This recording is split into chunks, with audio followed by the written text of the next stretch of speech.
உழைப்பாளி இல்லாத நாடுதான் எங்கும் இல்லையா அரஹோயா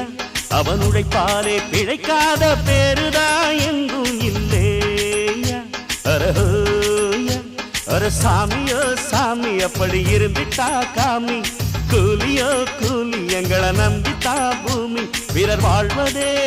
எங்க வேர்வையில் தான் உழைப்பாளி இல்லாத நாடுதான் எங்கும் இல்லையா அவன் உழைப்பாலே பிழைக்காத பேருதான்